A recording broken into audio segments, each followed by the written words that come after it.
할렐루야. 이 시간 우리 옆에 있는 분들과 함께 서로 축복하며 인사하겠습니다. 하나님께서 집사님에게 복 주시기를 원합니다. 시작. 하나님께서 집사님에게 복 주시기를 원합니다. 자, 앞뒤로 한번 더 시작. 하나님께서 집사님에게 복 주시기를 원합니다. 아멘. 자, 우리 지금 이승만 대통령의 이승만 대통령의 뭐죠?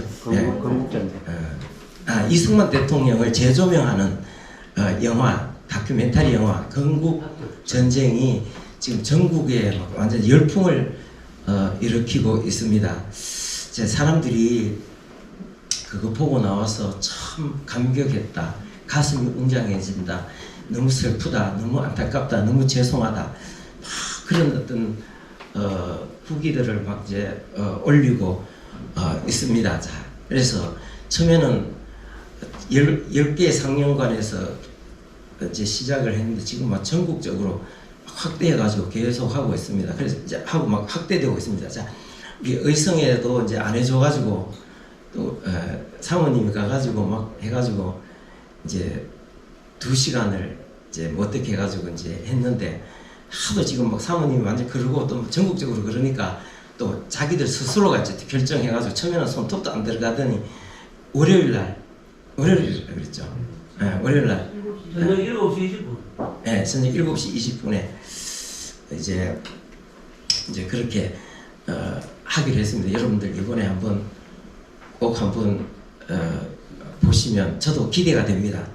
참 우리는 이승만 대통령에 대해서 학교에서도 제대로 배우지도 못했고 부모님들이 가르쳐 준 것도 아니고 참 우리는 이승만 대통령이 설계한 나라, 이승만 대통령이 기초를 놓은 대한민국에서 이승만 대통령이 틀을 만들어 놓은 기독교 대한민국에서 하나님을 섬기면서 전혀 이승만 대통령에 대해 제대로 알지도 못하고 근데 학교에서나 가르친다는 것이 형편없는 독재자 그 다음에 아주 모독적인 인격 모독적인 온갖 부정적인 이미지를 뒤집어 씌워서 이승만 대통령에게 이렇게 뒤집어 씌워서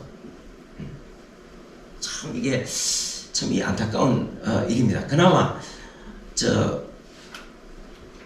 사랑제일교회 정광훈 목사님이 이승만 전공 아니십니까? 그래서 계속 이승만 대통령에 대해서 좀 이야기를 많이 하시는데 또 그분은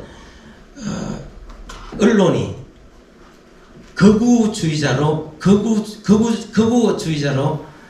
극단적인 그런 사람으로 낙인을 찍어가지고 교회마저 그 정광훈 목사님 제가 고개를 절레절레 흔들도록 만들어 놨습니다. 참 이게 이스라엘에 오늘 우리가 읽은 성경 본문 말씀에 보면은 이스라엘의 그 위대한 선지자 모세가 나옵니다.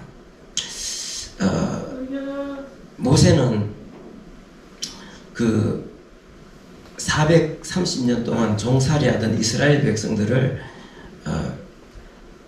그 이집트에서 해방시켰습니다. 10가지 재앙을 베풀고 그 다음에 홍해를 가르고 그 다음에 광야에서 여러 가지 이적을 보이고 그 다음에 그들을 가나안 땅으로 이끌어 들이면서 참 하나님의 백성으로서 살아가는 데 있어서 필요한 그런 자격 있는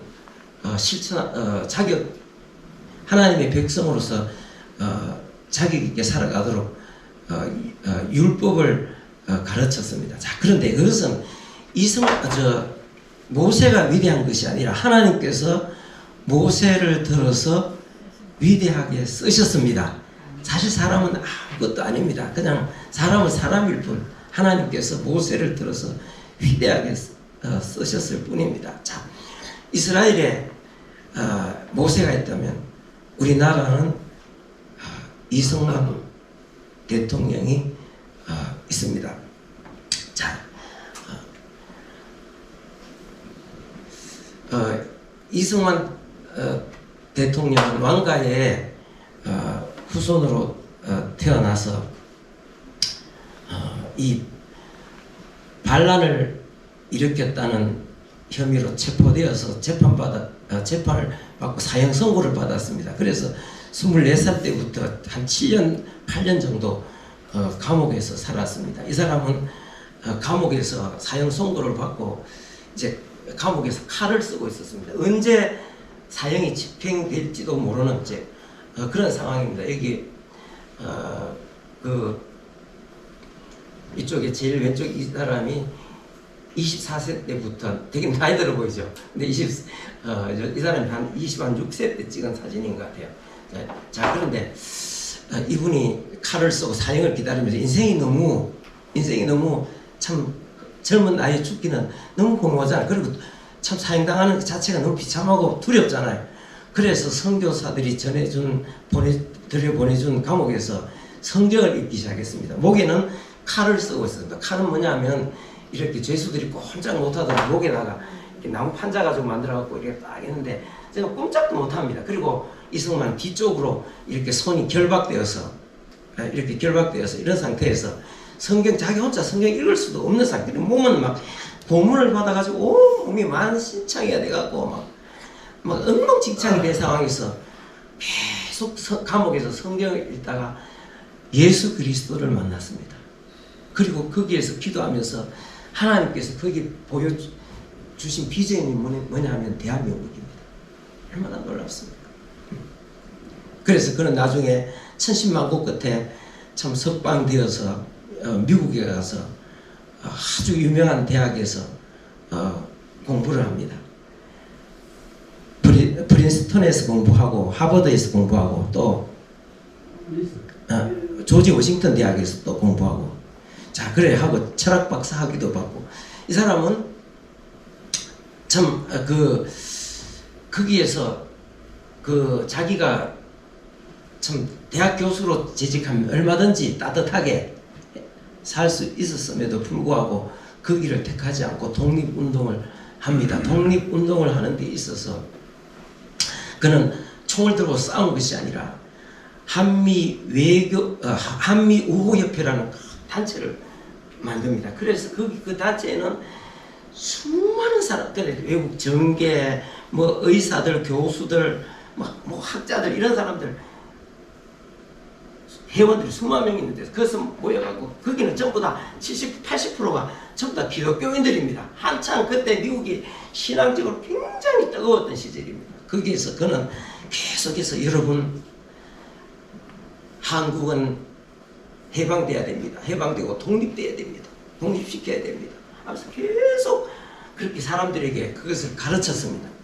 자, 사실 한국이 어디 붙어 있는지도 모르는 코리아 하면은 코리아가 아프리카에 있는 코끼리 이름인지 그런 시대였는데 한국은 5,000년 동안 우상을 숭배하다가 저렇게 참 비참하게 됐지만 이제 예수님을 잘 믿는 나라가 되었습니다. 앞으로 대한민국은 위대한 기독교 국가가 됩니다. 여러분들이 그렇기 때문에 여러분들이 독립을 시키는데 도움을 줘야 됩니다. 하면서 수많은 사람들 그때 한 사람 거기에 누가 젊은 군인 한 사람을 데리고 왔습니다. 아주 인물도 잘생겨 산뜻하게 생겼는데 데리고 왔는데 딱 보니까 이 사람이 보통 사람 이야기를 나누어 보니까 보통 사람이 아닌 거예요. 앞으로 틀림없이 전쟁이 일어나게 되고 미국과 일본 사이에 전쟁이 일어나게 되고 그 다음에 전쟁이 일어나면 이 군인이 앞으로 큰 역할을 하고 한국이 독립하는 데서 나라를 세우는데 큰 도움이 되게 그래갖고 엄청난 정성을 썼습니다. 굉장히 모이면은 성경 이야기하고 모이면은 기도하고 모이면은 뭐 하느냐 하면은 한국이 어떤 나라인지 가르쳐 주는 거예요. 지금은 한국이 저렇게 비참하지만 한국은 그런 나라가 아니됩니다. 여러분, 그게 누구겠습니까? 메가드죠. 어떻게 하죠? 메가드. 자, 그래가지고 이 사람은 원래 미국 사람들이 그렇잖아요. 우리나라 사람들하고 예절이 달라요. 방에서도 신발 벗고 방에 들어가잖아. 침대에 신발 벗고 다 누워갖고 다리 들고 껐다 자기 아버지 들어오면 어떻게 합니까? 하이 데디 뭐 이러고 들어오든 말든 신기해. 그러면서 도대체 이게 아니다. 어른이 어디 들어오시는데 빈듯이 누워갖고 하이 데디 도대체 아버지 안녕? 아버지 들어와? 뭐 이러면서 아버지 왔어. 이게 말이 되냐고 이게. 응? 한국의 예절은 그런 게 아니다. 아버지가 들어오면 벌떡 일어나서 고개를 숙이고 인사를 하는 거예요. 모자를 쓰고 있는 사람은 모자를 보고. 그걸 수십 년 동안 만날 때마다 성경 이야기 기도하고 그러면서 막 계속 이 사람이 반한국 사람이 다 됐습니다. 옛날 우리나라 6.25 전쟁 때 우리나라 와가지고 자리에 앉아있다가 어른들이 오니까 벌떡 일어나가지고 모자를 딱 벗고 이렇게 할 정도로 이렇게 됐습니다. 여러분, 그게 오늘 우리나라가 있게 된 것이, 오늘 우리나라가 된 것이 우연히 된 것이 아닙니다. 계속해서 만나가지고 사람들을 머릿속에, 미국 사람들 머릿속에다가 한국은 독립시켜야 되고 이 나라는 위대한 기독교 국가가 될 것이고 막 이야기를.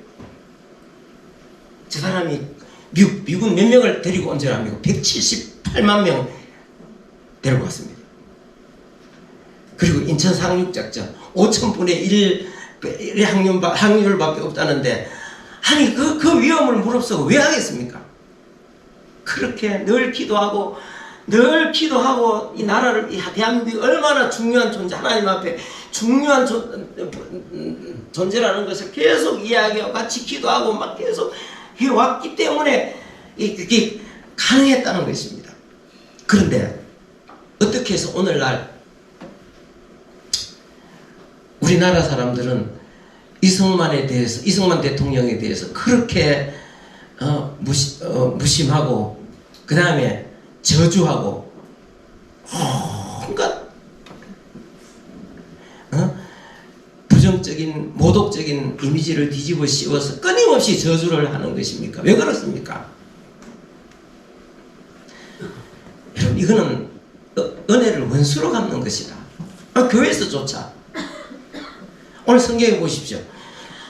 하나님께서 모세를 통해서 모세를 택해갖고 모세를 통해서 10가지 재앙을 내리시고 홍해를 가르시고 광야에 들어와서 율법을 내려주시고, 그런데 여기 보니까 자 1절 다시 한번 읽어봅시다. 1절 시작. 레위의 정손 고아스의 손자 이스라엘의 아들 고라와 르우벤 자손 엘리압의 아들 다단과 아비람과 벨렛의 아들 온이 당을 짓고 이스라엘 자손 총회에서 택함을 받은 자 곧 회중 가운데서 이름 있는 지휘관 250명과 함께 일어나서 모세에게 반란을 일으켰다. 이렇게 나오고 있습니다. 충격적입니다. 모세에게 반란을 일으킨 건, 이게 이스라엘이 누구한테 반란을 일으킨 겁니까? 하나님 앞에 반란을 일으킨 겁니다. 뒤에 보면은 이 고라의 일당들은 아주 처절한 무서운 심판을 뒤에 받는 장면을 집에 가서 나중에 한번 읽어보시기 바랍니다. 이게 오늘 이 나라를 설계하고 이 나라의 기초를 놓고 이 나라를 6.25 전쟁에서 건져내고 그 다음에 기독교 입국론 뭡니까 이게? 말씀으로 나라 세우기, 그 다음에 자유시장경제, 자유민주주의 시장경제. 이건 뭡니까? 이거는 모든 사람이 자기 하루에 있는 기능을 마음껏 발휘해가지고 살아갈 수 있는, 그래서 자기가 발전하고 나라가 발전할 수 있는 이 체제, 그거를 지키기. 그러나 북쪽에는 전쟁이 끝났지만은 북쪽에는 소련이 있었고 서쪽에는 누가 있습니까? 거대한 중국 공산당이 있고, 김일성은 침략의 야욕을 버리지 않고 그대로 내두면은 뭐 기독교 입국론이고 뭐고 그 다음에 자유민주주의 시장경제체제고 한순간에 다 무산이 될 수밖에 없는 상황인데, 그거를 지키기 위해서 안전장치로 한미 상호 방위조약을 체결한 한미동맹 체결한, 그게 발 빼려고 하는 한국전쟁 3년 동안 몇 명 죽었고 한 5만 명 이상이 죽고 10만 명 부상병, 그 다음에 엄청난 돈을 갖다 쏟아붓고 막 반전 여론이 비등할 때에 이제 발 빼려고 미국이 아이젠하워가 대통령이 됐습니다. 그 다음 선거 공약이 뭐냐면은 내가 대통령이 되면 한국 전쟁 끝내고 철수하겠다. 네. 그리고 만약에 철수하면 어떻게 됩니까? 북쪽에 소련, 서쪽에 중공, 그 다음에 그 밑에 있는 김일성 어떻게 되겠습니까? 이게 나라가 제2차 6.25 전쟁과 한국 전쟁이 일어날 건 눈에 불을 보듯 팍한 거예요. 그래서 이승만만이 할 수 있는 놀라운 능력으로 도대체 이해할 수 없는 방법으로 한미 상호 방위 조약을 내줘가지고 그걸 붙들어 놨기 때문에 이 나라가 그 안전장치에 의해서 70년 동안 평화를 누리고 주변 나라들도 평화를 누리고 그래서 거기에서 사람들이 마음껏 미국이 자본도 되어주고 또 기술도 가르쳐주고 안 가르쳐주는 기술은 훔치고 그래가지고 오늘 한국이 세계 이렇게 우뚝 서게 되었습니다. 여러분 근데 왜 그렇게 물론 사람이 약점 없는 사람이 어디 있습니까? 누구나 약점 없는 사람 없습니다. 잘못 없는 사람 없습니다. 그러나 터무니없는 것들을 뒤집어 씌워가지고 그렇게 사람을 60년 70년 동안 계속 저주하는 거는 그거는 뭡니까? 그러면은 여기 성경에 나오는 이 자기 은혜를 원수로 갚는 이 고라 일당하고 다른 게 뭡니까? 나는 이런 건 우리 국민들도 회개해야 되고 그 다음에 우리 교회도 회개해야 된다고 봅니다. 하나님이 하십니다. 하나님이 한성 감옥에서 보여주신 비전 대한민국 그게 하나님이 보여주신 그리고 여러분 보십시오.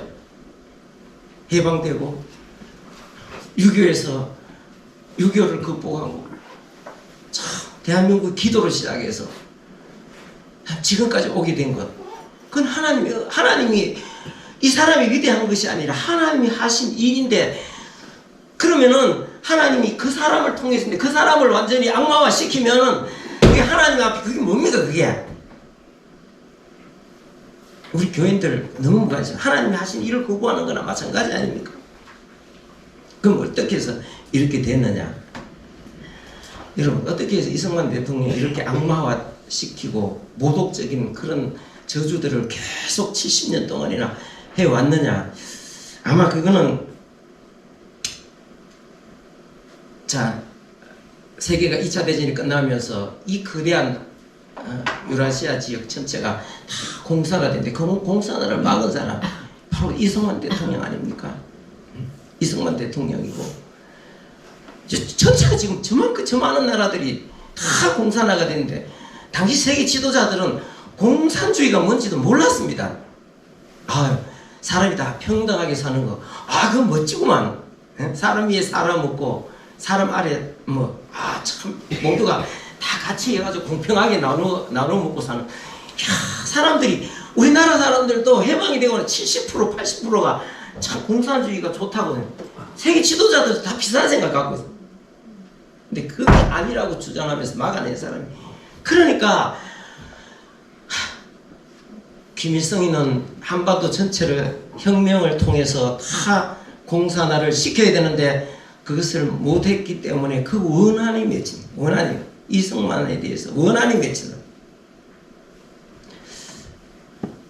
그래서 지금까지 저주하고 자 보십시오. 자 이런 사진 아시죠? 이게 뭐냐면은 이승만 대통령을 본격적으로 악마화하기 시작하는 사람들이 한 대가 되냐면은 역사문제연구소입니다. 역사문제연구소.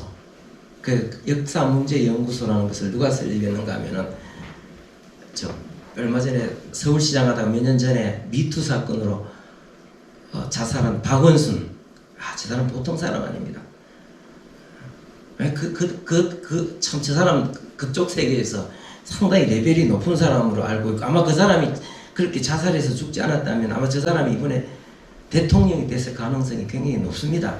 저 사람은 10년 동안 9년 동안인가 서울시장 하면서 서울시 예산에 엄청난 것들을 대통령 되기 위해서 그 무스름한 그 공산주의 물든 그런 시민단체들을 엄청난 돈을 퍼부었습니다. 그런데 어느 순간에 가갖고 미투 사건으로 근데 여러분 저 사람 멘탈이 엄청 강한 사람입니다. 자살해 죽을 사람이 아닙니다. 내 생각에는 자살해 죽은 것이 아니라 자살 당했다고 저는 그렇게 봅니다. 이 사람하고 그다음 옆에 그 스님 한 사람이잖아요. 스님. 저 사람이 원경 스님입니다. 저 사람이 누구 아들이냐면은 옆에 큰 사진에 있는 박헌영입니다. 박헌영 아들입니다. 박헌영은 누구냐면 해방이 되고 나서 북한에서 김일성이가 이제 조선 그 노동당을 이제 만들었잖아요. 만들 때 이 사람은 김일성하고는 비교 못할 만큼 굉장히 탁월한 사람입니다. 김일성은 굉장히 무식한 사람이고 이 사람은 아주 공산주의 이론에 막 진짜 해박한 사람이에요. 이 사람 레닌급이라고 합니다. 이 사람이 이제 그 우리 남한에서 남조선 노동당을 만들었습니다. 그래서 줄여갖고 남노당이라고 합니다. 남노당. 그래서 이 사람은 곳곳에 이 남노당 그 사람들을 동원해가지고 곳곳에서 파업을 일으키고 폭동을 일으키고 대구 폭동 그 다음에 제주 4.3 폭동 전부 다 이 남노당이 일으켰습니다. 곳곳에서 그 폭동을 일으키고 그 다음에 전쟁 준비가 갖추어진 김일성에게 뭐라고 이야기했는가 하면 쳐들어 내려만 오십시오. 내려오면 우리 남조선에 있는 남노당 그 당원들 20만 명이 탁 일어나서 봉기를 합니다. 그러면은 이 나라는 순식간에 혁명이 완성됩니다. 그래가지고 이제 쳐들어 내려오는데 일어나기는 멀리 일어나. 결국은 미군의 개입으로 전쟁은 그렇게 자기들이 패전했잖아요. 그래갖고 뭔가 누구한테인가는 뒤집어 씌워야 돼. 그래서 이제 뒤집어 씌우는 게 바로 뭐냐면 박헌영입니다. 박헌영인데 이제 이 사람 나중에 이제 김일성이 뭐로 모는가 하면은 라이벌이죠. 그 안에서. 실력은 이 사람이 아주 뛰어난 사람이에요. 아주 막 철저한 사람이에요. 김일성은 상당히 무식한 사람이고 그 공산주의 이론도 제대로 몰라요. 주체사상 만들어 놓고 전에 누가 북한에 가갖고 김일성한테 주체사상에 대해서 물어봤다는 게 하나도 모르더라는 거예요. 이 사람은 그래서 나중에 이제 이 사람은 김일성이가 이제 미군 간첩으로 몰아가지고 이제 처형을 합니다. 그래서 네 간첩질 했잖아. 네가 만약에 했다고 자백하면 너와 네 가족들 다 안전하게 해주겠다. 절대로 이 사람은 지독한 사람인데 안 하는 거예요. 그래서 나중에는 이제 마지막에 방에다가 개 있잖아요. 개 세파트를 막 안에다가 굶주린 세파트를 안에 같이 넣어놨고 그러니까 막 개가 물어 뜯으니까 드디어 손들고 항복했는데 뭐냐면은 자, 네 도장 찍어줄게. 내 했다고 도장 찍어줄게. 너는 마음대로 해라 하고 해가지고 이 사람이 이제 거짓 자백을 한 거예요. 그리고 나서는 총살당했습니다. 참 지독하죠.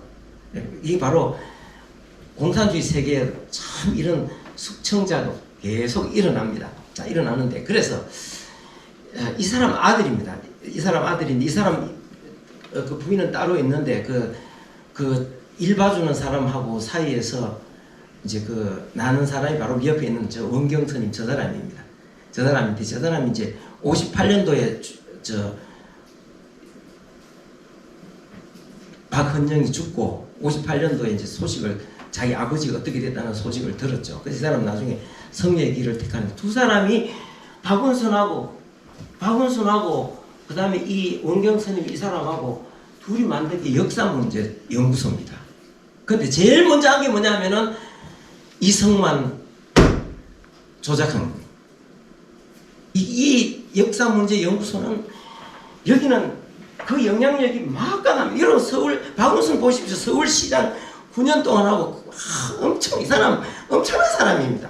근데 여기서 만든 역사문제연구소에서 우리나라의 학자들이 거의 그쪽에 영향을 다 받아 80%는 90%는 영향을 받았는데 그 사람들이 만들어내는 교과서 지금도 학교에서 그대로 하고 있잖아요. 그거 사람들이 몰려가서 도대체 역사가 이게 뭐냐 이게 맞느냐거든. 안 됩니다. 아무리 그 가갖고 해도 안 고쳐집니다. 이게 바로 이것들의 한 짓이 바로 그것입니다. 그러나 지금이 늦었지만은 지금이라도 이런 다큐멘터리가 나오고 곧 이어서 또 무슨 또 영화가 또 나온다고 합니다. 이런 다큐멘터리 기록에는 필름들을 가지고 그걸 확인해 가지고 만드는 다큐멘터리 영화지만 지금이라도 이렇게 서서히 이렇게 이런 과거에 있었던 진실들이 조금씩 드러난 게 그나마 하나님 앞에 참 감사한 일이다. 우리 예수 믿는 사람들이 하나님께서 이 나라를 사랑하시고 이 나라를 쓰시기 위해서 그 비참한 가운데서 이끌어내 주시고 참 모세가 430년 동안 종살이하던 이스라엘을 이끌어내듯이 그 비참한 상황에서 그래서 오늘 참 적과 우리 흐르는 2024년도 현재 대한민국을 만드는 데서 하나님께서 쓰신 사람을 그렇게 한다는 거는 그거는 진짜 거기에 대해서 무관심하고 거기에 대해서 저주하고 온갖 악평하고 모독하는 거는 마치 고라니 땅들과 다른 게 뭐가 있습니까? 우리가 역사를 바로 잘 알면 근현대사 역사를 잘 알면 하나님이 대한민국을 얼마나 사랑하시고 얼마나 놀랍게 복을 주셨다는 것을 알게 되고 그것을 바로 알면 참 하나님 앞에 감사하고 오늘 내가 기독교인 된 것이 참 감사하다는 거예요. 저는 이승만 대통령의 개인적으로 이렇게 위대하다 그렇다고 그걸 이야기하는 것이 아닙니다. 하나님께서 이승만을 통해서 하나님 우리에게 복을 주신 거예요. 저 사람도 약점도 많고 실수도 많이 했습니다. 그러나 이 사람은 참 기도의 사람이었습니다. 기도의 사람인데 이 사람은 이승만 대통령 원래 청년 시절에 아주 일찍이 결혼했는데 뭔가 부인하고 너무 안 맞아가지고 이혼을 하고 계속 혼자 살았습니다. 나이 들어가지고 저기 오스트리아 유럽에 갔다가 그 프란체스카라는 사람 프란체스카 도나 이 사람하고 이 사람도 그 유럽에서 결혼해가지고 결혼생활 얼마 안 하다가 이혼을 했는데 이 사람 만나갖고 결혼을 했습니다. 결혼해갖고 이 사람 최초 영부인이 됐잖아. 독일 언론에서 프란체스카 여사한테 물었습니다. 당신은 독일 사람으로서 참 어떻게 그래 한국의 첫 번째 영부인이 됐습니까? 이러면서 소감이 무엇입니까? 이러니까 나는 우리 남편 등짝만 보고 살아왔다. 그게 무슨 말이냐고 설명하니까 설명을 해주는 거예요. 자, 미국에서 그 사람들, 미국 사람들 이렇게 온갖 미국 각계각층에 있는 사람들 만나갖고 계속 한국을 독립시켜야 된다고 이야기하면서 여러분 위대한 기독교 국가가 됩니다. 한국은 반드시 독립시켜야 됩니다. 하고 사람들한테 열변을 토하고 그리고 박수치고 따르는 팬들도 굉장히 많았습니다. 아주 사람은 이승만은 미국에서 아주 유명한 사람입니다. 우리 앞으로 다큐멘터리 보면은 이걸 다 한번 보십시오. 나는 안 봤는데 이제 보면은 그런 게 나오겠죠. 자, 그래서 이 사람이 그렇게 사람들 앞에 이야기하고 나서 이제 집에 탁 들어오면 너무 비참한 거야. 너무 참 그런 거야. 왜냐하면 나라가 없잖아요. 식민지 국가에. 그래서 이제 집에 들어오면은 침대에 이렇게 엎드려서 자기 부인은 앉아있고 침대에 해갖고 밤새도록 기도한다는 거예요. 밤새도록 하나님 우리나라에 독립을 주시옵소서. 그래서 자기는 이 프란체스카 여사는 남편이 집에만 들어오면 그냥 침대에 이렇게 엎드려갖고 기도하는 그 등짝밖에는 못 봤다 그 말입니다. 그만큼 이 사람은 기도하는 사람이었습니다. 자, 미국의 유명한 대학교에 올리버 교수라는 사람이 있었습니다. 네. 너의 그 사람을 발탁해서 너에게 대통령이 되어서 너에게 내가 위대한 사명을 준다 이러면서 너는 내 비서가 되었다. 그래서 발탁이 비서로 이제 위대한 일을 시켜준다고 비서로 딱 데리고 왔는 거예요. 근데 이 사람에게 한마디 안 한 게 있어. 당신은 이 위대한 일을 하는 데 있어서 대신에 월급은 없다. 월급 없다 하면 왔겠습니까? 그래가지고 와갖고 그 미국에서 연설학회 회장이에요. 이 사람 엄청난 학계에 아주 유명한 사람. 그래서 이승만 대통령이 연설문 작성하고 뭐 이런 거 하는 타이핑 치는 사람이 됐습니다. 이 사람이 하는 이야기가 뭐냐면 참 이승만 대통령이 그렇게 낚시를 좋아했대요. 그래서 난 도저히 자기는 이해를 못하겠다는 거예요. 근데 이 사람이 이승만 대통령이 전쟁 당시에 가는 데마다 이승만 대통령 군대마다 와주기를 바라는 와가고 그 장군들 앞에 막 이렇게 뭐 장군들 병사들이 있는 데서 막 이렇게 악수하고 하나님이 우리를 지켜주시 이깁니다. 하면은 다 승리하고 하는데 그래서 막 몸이 10개라도 이제 막 이게 막 10개라도 이제 참 안 되는 그런 바쁜 상황인 거예요. 그런데 낚시를 한다. 그래서 낚시를 하는데 왜 이상하게 이렇게 낚시를 좋아하는데 이렇게 낚시를 가면은 경호원들 좀 있어라 그러고 자기는 그 배 타고 조금 나가고 거기서 이제 낚시를 딱 때려놓고 자 이해가 안 되잖아. 왜 낚시? 근데 알고 보니까 거기서 막 울면서 기도하는 거예요. 그 장군들 전쟁 중에서 사람들은 내일을 보장할 수가 장군들이든 병사들이든 언제 어떻게 죽을지 모르잖아. 근데 그 사람들 생각하면 기도해주고 격려해주러 가가지고 막 이 눈물이 나는 거예요. 근데 목숨을 걸고 싸워야 되는데 그 사람들 앞에 눈물을 보이면 안 되잖아. 그러니까 낚싯배를 타고 가가지고 거기서 막 통곡하면서 기도했다는 거예요. 야. 또 그 다음에 항상 어디 이렇게 방문하면 무대를 방문하다 어디 가면은 길가에 다니면서 혼자 중얼중얼 한다는 거예요. 그래서 좀 정신이 이상한 사람인 것 같아. 그게 나중에 알고 보니까 그게 다 기도예요. 여러분, 우리나라 사람들은 참 기도를 많이 했잖아요. 옛날에. 그죠? 이 나라는 기도로 시작한 나라입니다. 재헌 의회가 탁 열릴 때 기도로 시작한 나라로 이런 기도로 지켜진 나라입니다. 저 사람이 대단해서가 아니라 저 사람이 대단한 건 아닙니다. 그가 병들고 죽을 때 하와이 노인 요양병원에서 죽을 때 얼마나 초라합니까? 근데 하나님은 이 사람은 기도의 사람이었고 하나님께서 그를 위대하게 쓰신 거죠. 이 나라는 이승만 대통령이 기도로 시작했고 기도로 설계했고 기도로 세웠고 기도로 지켰습니다.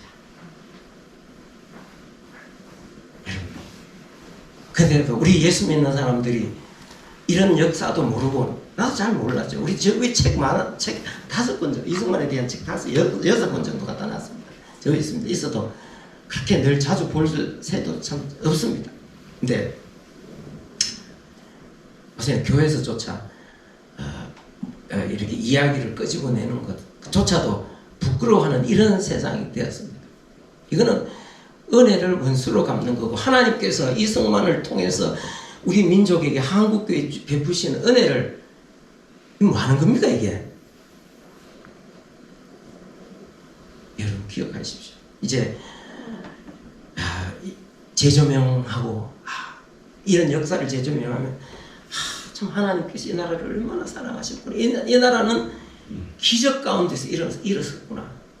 그게 우연이 아니라 뭐가 답답해갖고 미군들이 178만 몇 명이 와가지고 여기서 싸우고 5만 명이 넘게 죽고 10만 명이 부상당하고 엄청난 돈을 참 투입하고 왜 그렇겠습니까?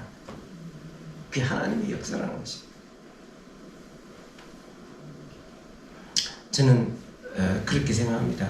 이제 하나님께서 이렇게 세워서 지금까지 이렇게 성장해 주신 나라, 앞으로도 하나님께 지금 상황이 뭐 여러 가지를 보면은 온갖 뭐 정치적으로 보면 이게 말이 되는, 이게 지금 우리나라가 지금 말이 된다고 생각합니까? 지금 여러분들 지금 돼가는 꼴에 그냥 경제적인 여러 가지 문제들, 그 다음에 뭐 옆에 중국 같은 나라도 어렵잖아요. 근데 중국이 어렵고 중국이 망하면 우리나라도 어려워집니다. 왜 어려집니까?